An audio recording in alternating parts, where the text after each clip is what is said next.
Hey you guys, welcome back to the vlog.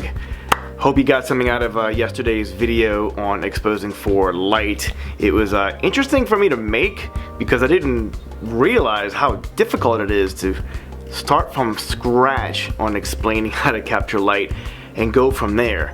So many people are proud to be technical that they talk over your head, and that's not how I teach. I pretend I'm learning it for the first time, and that's how I teach.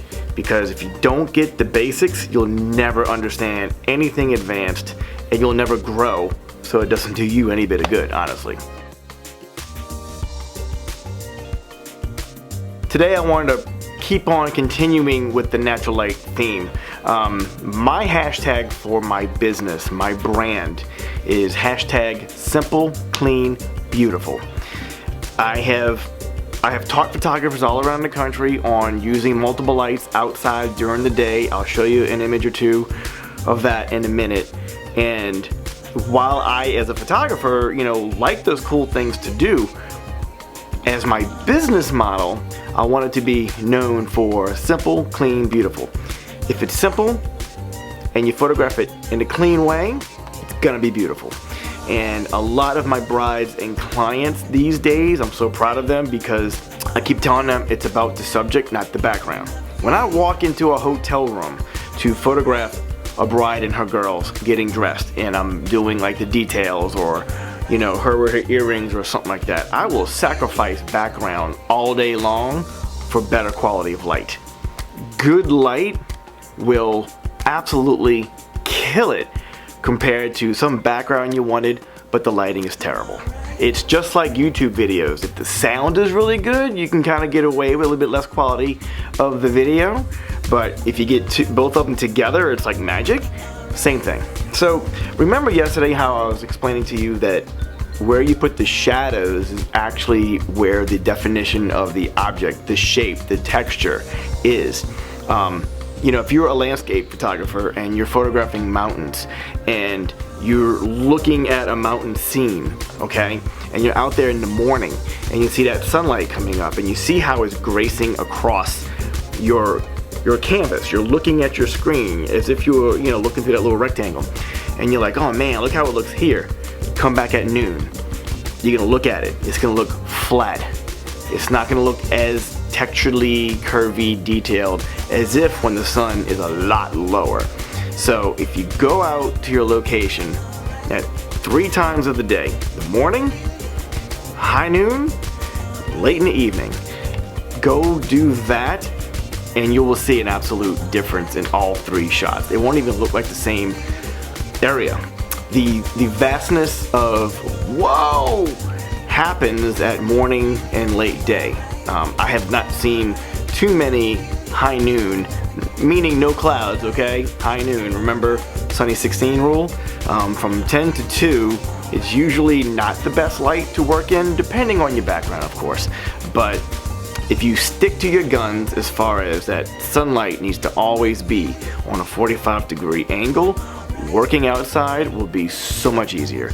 I can shoot at 12 o'clock noon all day long, but it's running to a shaded area or trying to figure out where can I put them so the light isn't killing them, or I use a flash. And that's not what I'm teaching you today. Maybe that'll be tomorrow or the next day.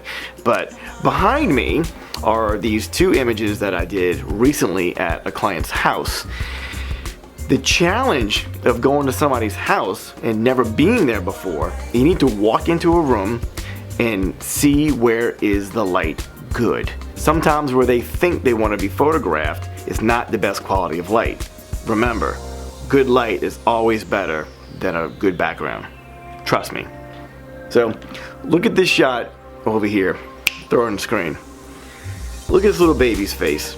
The way he looks so cute and pudgy, and you can see that his cheeks are just squishable. Well, you're getting those features because there's a highlight on the left side and the ratio between the highlight and the shadow area all the way over. Here's the shadow area, here's the highlight. What you're doing is that I'm actually exposing for right here in the middle. And with that light coming into the room For me to want it to be a little bit brighter like a highlight, then I need that area to slightly overexpose. And as long as I'm getting that shadow detail, it'll look round. If you are used to putting your subject facing like the sun is your main light, like completely, remember, flat light is fat light, and it's not very appeasing. People will enjoy their jawline looking good. Women will love you if you make everything look more toned and defined and slimmer and just, you know, the better versions of themselves. And shadows is where it's all at.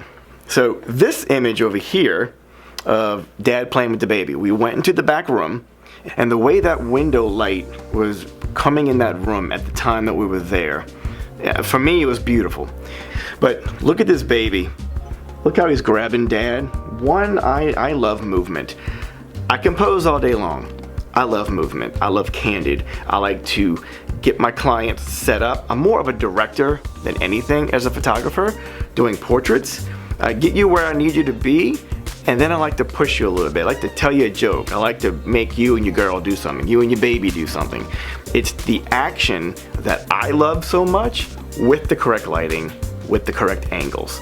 The correct lighting and angles is your job as the photographer. Everything else can happen, you know? But if I was shooting this on a different angle, the quality of this image would not be the same thing. That beautiful fall off going this way. Look how the baby's face slightly falls into shadow, and Dad's face is facing the light. I could have done it the other way around, but I wanted to showcase the new Dad. I wanted to showcase his expression, not the baby's.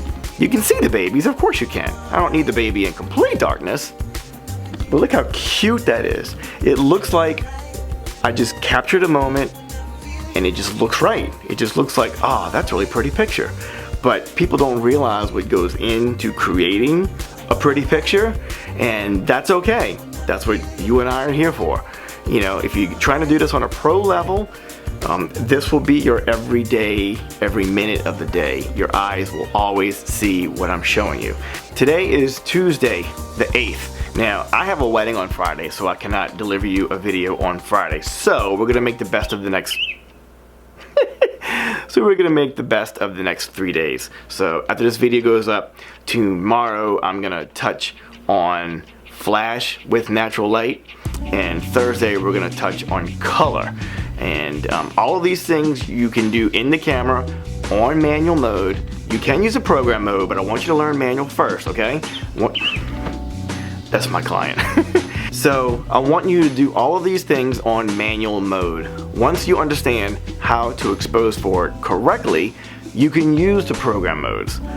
Program modes I'm gonna get into next week, but this week is all about manual, finding the light and exposing for it, and doing the proper color according to your scenario. So tomorrow is gonna be flash with natural light, and Thursday is going to be proper color and how you can change it according to Kelvin and get your camera off auto white balance.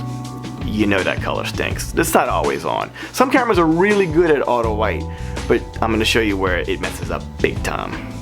So look, if you are new to this channel, my name is George Kushler, owner of GK Photography here in New Orleans, and this is Focused with GK.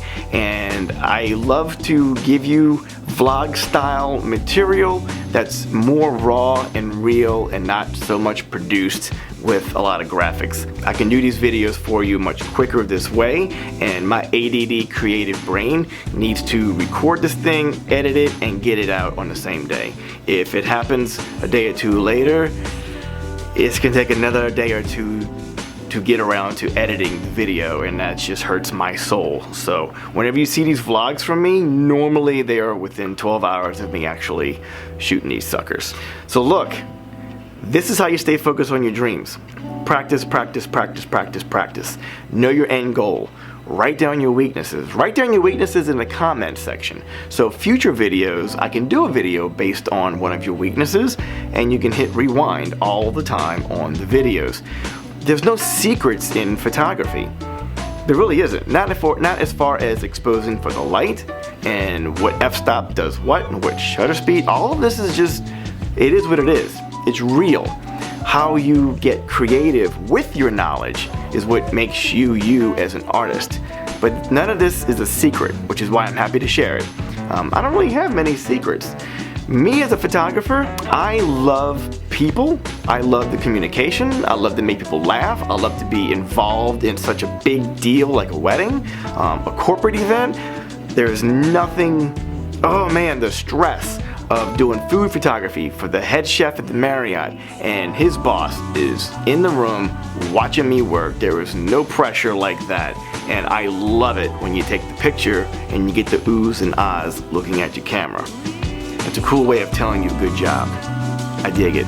So look, stay focused on your dreams, hit subscribe, click the bell. Good things will come to your inbox when you do, and I'm gonna see you tomorrow. This lighting week is a series. So today is to be continued again.